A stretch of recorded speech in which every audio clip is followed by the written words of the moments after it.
Hiling ng ilang mababatas kay Pangulong Bongbong Marcos na palawigin pa ang January 31 deadline ng PUV consolidation. Kung matutuloy daw kasi yan, libo-libo ang mawawalan ng trabaho. Nasa frontline balitang yan, Marian Enriquez. 7,000 pesos. Ganyan daw kalaki ang araw-araw na dapat kitain ng mga tsoper na mamamasada ng modern jeepney. Kasama riyan ang pambayad ng utang sa bangko na pinambili ng bagong jeep, gasto sa krudo at take-home para sa pamilya. Ang computation na yan ay kung 2.8 million pesos ang halaga ng unit na bibilhin. Accurate po ba yung computation ni Honorable Busita?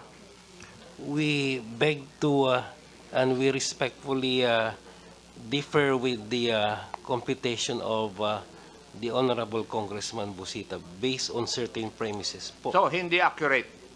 I would not say it is accurate on the premise na pag ang cost ng vehicle is 1.8 Sagutin mo million. yes or no lang yung kwan ko. Kasi nagdidepensa ka kaagad eh. It is Yes or no? Accurate ba yun?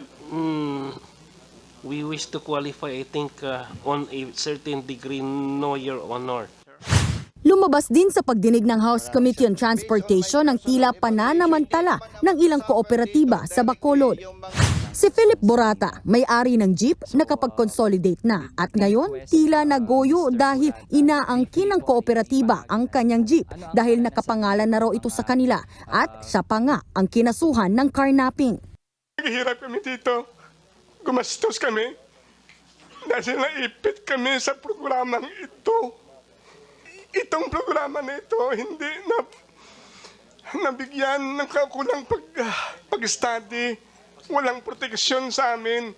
Ito rin yung mangyayari sa iba kasi pwede angkinin ninuman ng any corporation.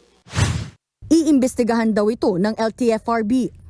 Isa sa mga dahilan kaya ayaw mag-consolidate ng mga tsoper ay dahil mahal at hindi naman mailagay sa pangalan nila ang mga unit. Hindi bababa sa 38,000 na tsoper ang nanganganib mawalan ng trabaho sa January deadline ng consolidation. After January 31, we will be we will be initiating proceedings for the show cause order muna for them to answer kung bakit po kailangan nilang makancel yung kailangan silang tumuloy sa kanilang prangkisa. Bukod sa mga driver at operator, apektado rin ang mga pasahero dahil sa posibleng pagtaas ng pamasahe. Based on my personal evaluation, magiging 30 to 40 pesos ang pamasahe ng ating mga kababayan para makover yung mga dapat bayaran. Hindi naman ang magsasuffer dito directly yung mga drivers. Ang magsasuffer dito, Mr. Chair, yung commuters. Sa huli, umapila kay Pangulong Bongbong Marcos ang House Committee on Transportation na ipagpaliban muna ang PUV Modernization Program kabilang ang consolidation hanggat hindi pa natutugunan ang mga isyu. Nagbabalita mula sa Frontline, Marian Enriquez, News 5.